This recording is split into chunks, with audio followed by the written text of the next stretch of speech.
Les années passent, mais les ordures demeurent présentes. Le visage de la célèbre ville touristique en est même défiguré.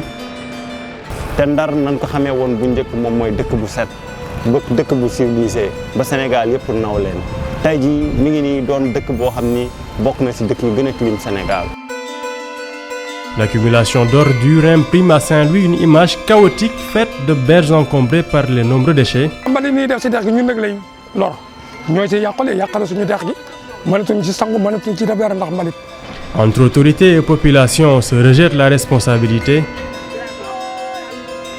boo fi indiwoon ku mu mënti doon nga indi tous les moyens du monde tant que population bi approprié wu na système bi jàpp si def seen loxo système bi. tey chaque jour dañ noo baleloo nga bale juub day mujjee ñu taalaat ka wala mu delluwaat ci dex gi. yow bëgg ñëw njëkk kon jamono njëkk soo waxee ne que ni ko fa Iba Diagne nee na bu fekkee jamono ñaar mi ngeen sonn ko fi daan su ko yóbbu seetlu di jël soo bëgg ñu leen wax te dama nga wax leen waaw.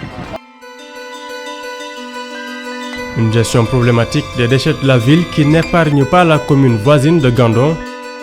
léegi noor bi ak nawet bi ñu tokk pay ndax mbalit mi ak weñ yu bare ak xetu mbalit mi mënu woto yu rombee noo bëgg a dee xet boole suñu ko taalee ci dëkk bi kenn du noyyi.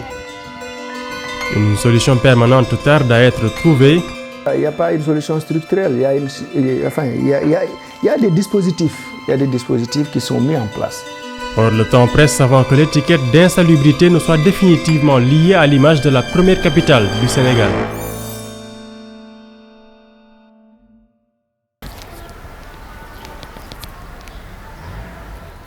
Trois ans de vie dans le quartier de Pikine et c'est toujours avec le même dépit que Adamassi entame ses journées.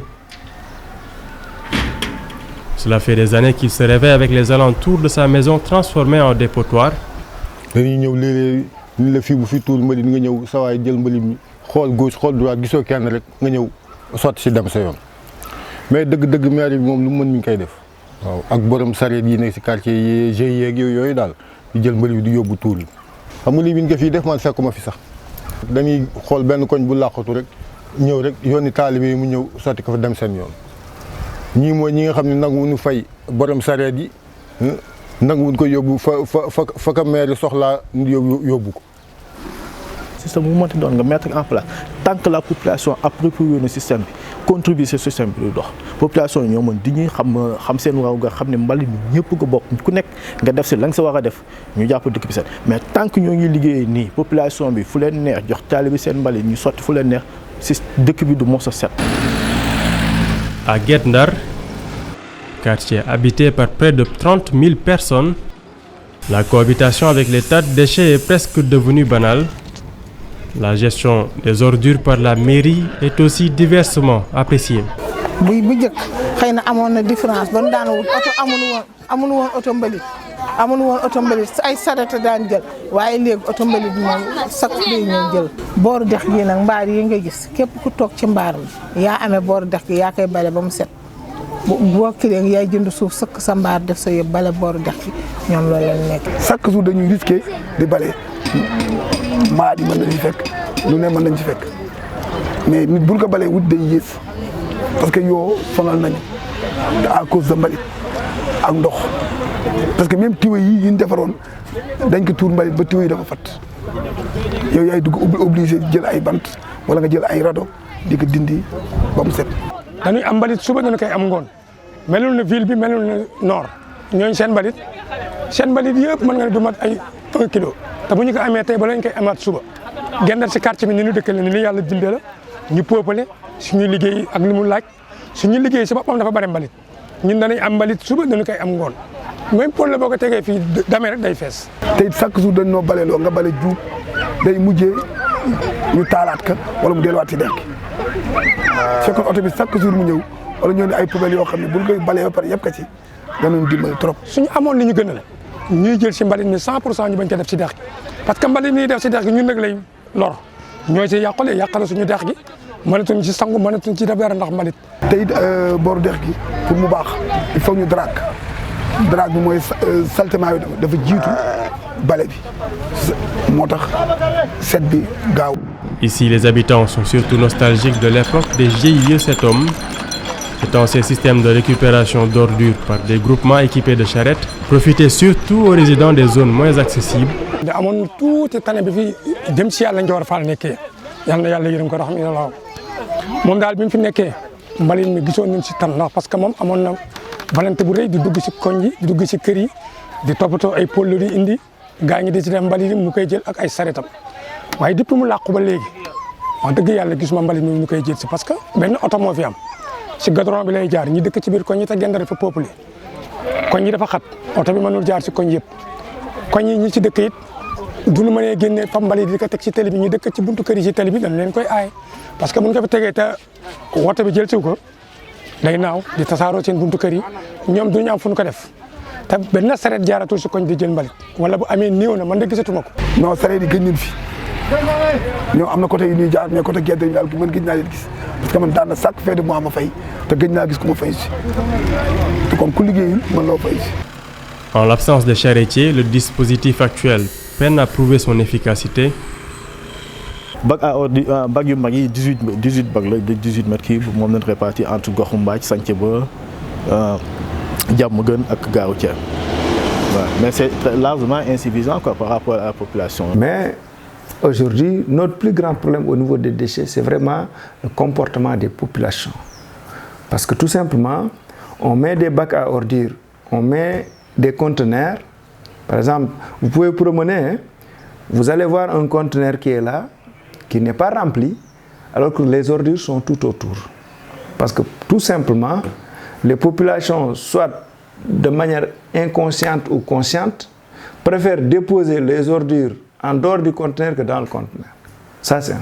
De deux, soit elles ont envoyé des talibés, n'est-ce pas, qui n'ont pas les moyens physiques, n'est-ce pas, pour déposer les ordures à l'intérieur du conteneur. L'un dans l'autre participe à ce phénomène que vous voyez à Saint-Louis.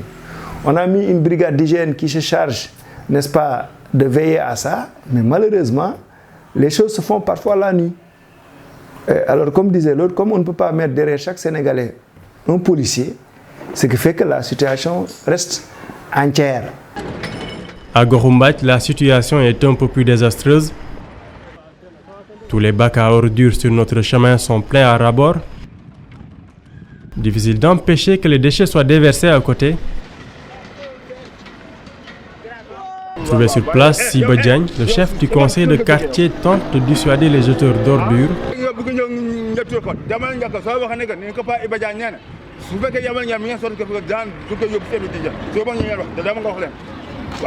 On ne peut pas être partout, mais quand même chaque habitant moi prise de conscience pour au moins l'aspect mbalit.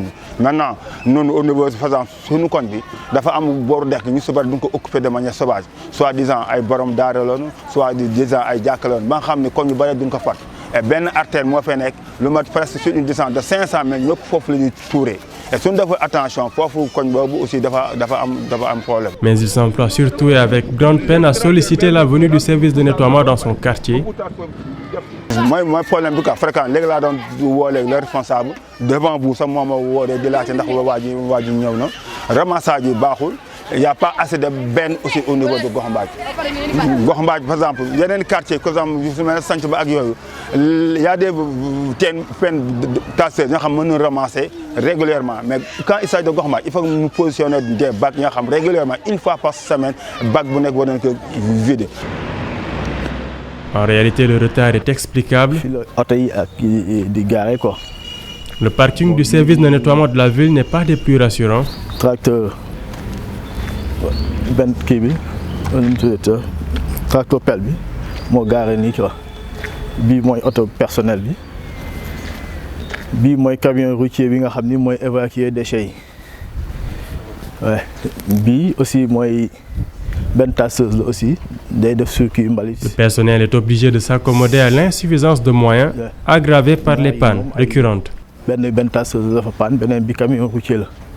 waaw xam nga mbalit moom bu sonn tant que amoo matériel bu bees moom da ngay sonal sa bopp da nga ci investir beaucoup d'argent nga yaakaar ni tu as investi beaucoup d'argent te li ngay investir du jëriñ dara booy xool ñaari benn tasseuse yu bees yi fi nekk depuis bi ñu fi ñëwee la ba taxaw ñoo ngi liggéey mais yeneen ñu fi indi woon yëpp ñu nekk ay vent yëpp taxaw noonu parce que mbalit moo demee noonu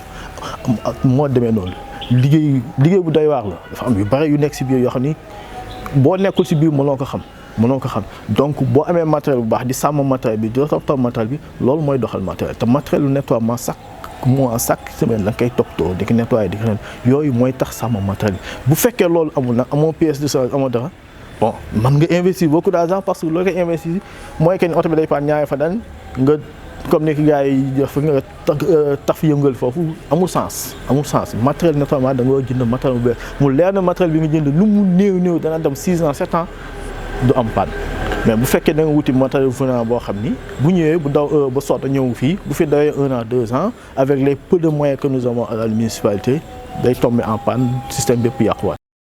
Avec ses publications sur Facebook où il alerte depuis des années les autorités concernées, Thierno Dicko est un activiste impliqué dans la lutte contre l'insalubrité qui règne dans sa ville.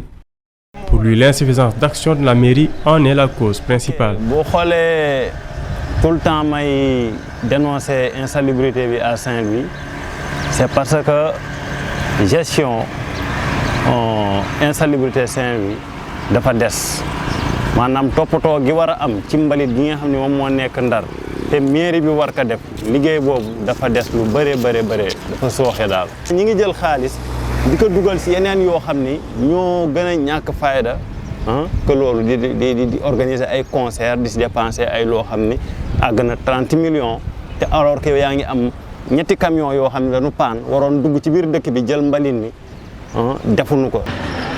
La mairie n'en ferait pas assez et la confiance de ses citoyens en sa capacité de gestion des ordures en prend un coup. Craignant une mauvaise gestion, les populations de quartiers ciblés sont même farouchement opposées à toute érection de dépotoirs censés stocker les déchets avant leur évacuation. Donc c'était ce qu'on appelle des points de rupture.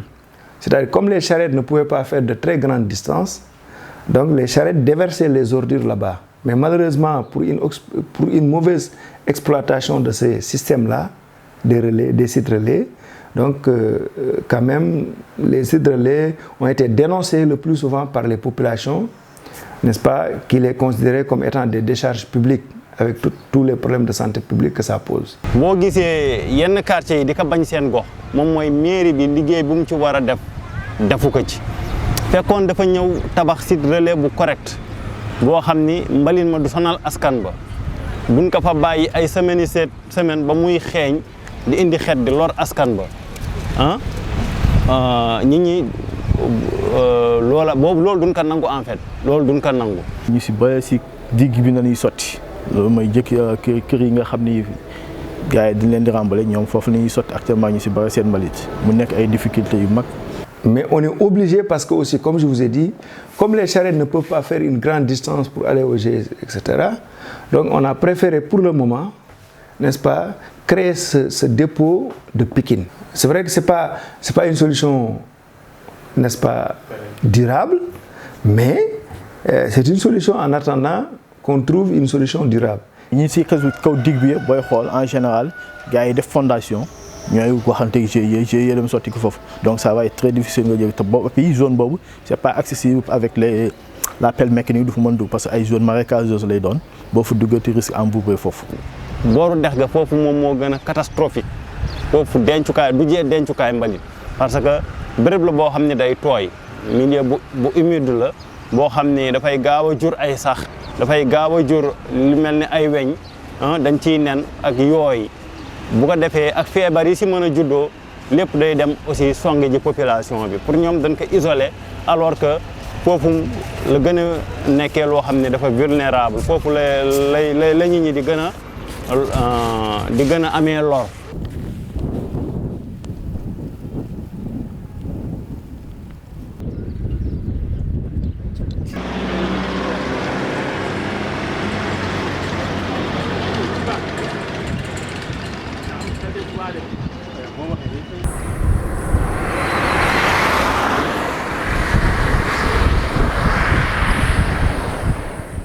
Il y a bien sûr Pikine, mais une plus grande décharge sauvage se trouve à quelques kilomètres de là, à l'entrée de Gandon. C'était une délibération de 30 hectares. Aujourd'hui, ce qui est utilisé par cette décharge-là, ça va au-delà des 30 hectares qui leur avaient réservés. Quand nous sommes arrivés, le premier hivernage qui nous a trouvés ici, nous avons vu que c'était impossible de continuer comme ça.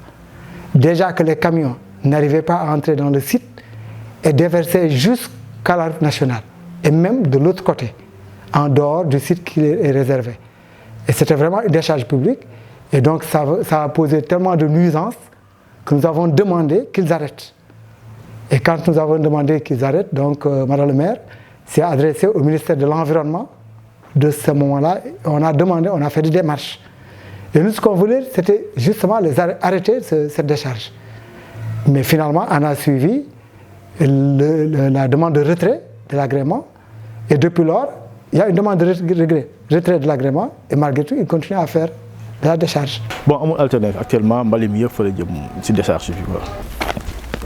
Lii la ñu laal ci ay tapis la ñu laal ci biir tapis yu bari. Tapis moo nekk ci biir. mu ngi nii. waaw. ñu ngi nii bambara ñu ngi nii. fii yëpp ak fële yëpp lu noonu.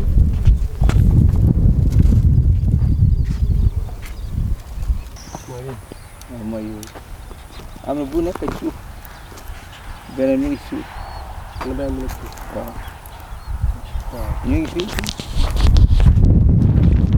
Les tapis censés recouvrir les déchets, les casiers dédiés à l'enfouissement, les conduites d'évacuation du biogaz. Tout était parti pour être parfait, mais l'infrastructure n'a jamais pu montrer son utilité. C'est vrai que c'était quand même, le projet était très ambitieux.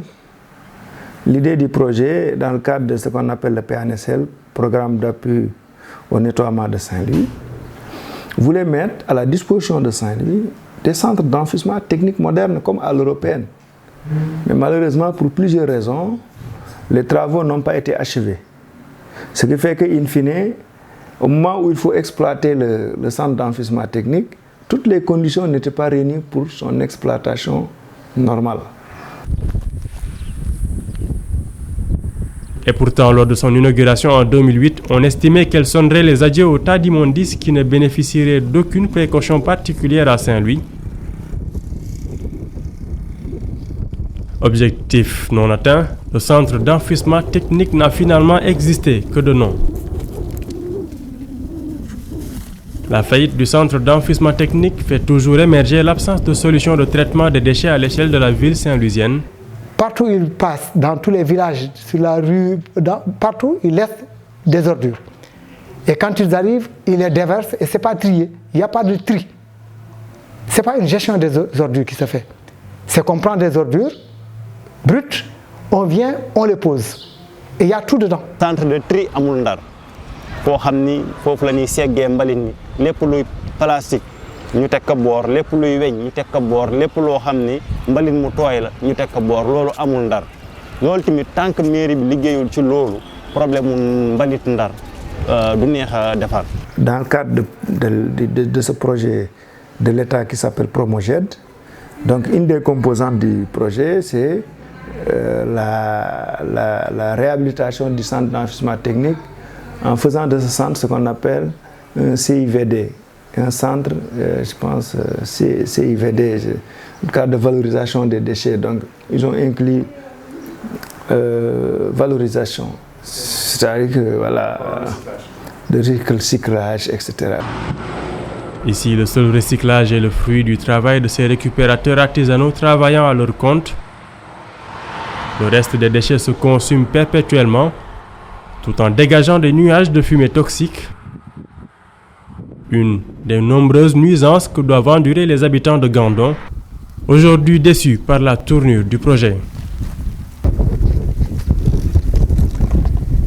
sonn na rek ak xet goo xamante ni su tawee sax nang lay raw weñ yi nag moom bul tagee sa loxo yi da ciy wàcc lu weex am yoo xam ne day mel ne day màtti masu fi woon am ba ñu fi mbalit mi nekkee daal lañu am boobu coono xale yi dañuy sax mujj a feebar ñam wi da ngay mujj di upp booy lekk da ngay teg di upp mujj gi weñ yi da nga naan yii weñ fu mu ne. yooyu sonal nañu ndax mbalit mi te mosuñu am yoon daan bu tawee sax bu nawet daawuñu kii daawuñu tokkapay léegi noor bi ak nawet bi ñu tokkapay ndax mbalit mi ak weñ yu bare ak xetu mbalit mi bu nu woto yi rombee noo bëgg a dee xet boole suñu ko taalee ci dëkk bi kenn du noyyi duñu woon lañu fiy def usine engrais lañu ñu waxoon waaw ñu suy liggéey loolu lañu ñu waxoon waxuñu woon ni duñu fay def mbalit duñu woon fay def la nga xam ni usine engrais mbalit bi engrais lañ koy def loolu lu déggoon. xet gi day xasa xunu ubale rap. chaque jour noonu lay demee. waaw am na sax ñu ne tane ñi xaw dëkk côté bi day mel na fii leen ko sànni si yow sa bopp da ngay mu jege sax da nga naan lii la mu doon. fii waaw noonu la ñu sonn ñun fii guddi doo ko nelaw ndax xetu mbalit gi yàlla bu mbooya doo xam lu xet gi sax doo xam ku mu fi fekk ko rek doo ko xam.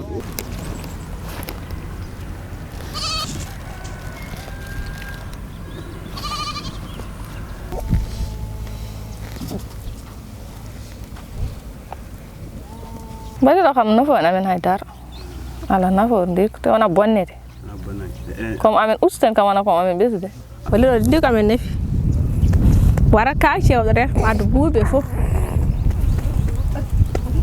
ɗum nafi amen ɗo addata a woyde ñabbulen kaaɗe rek de addan ñabbude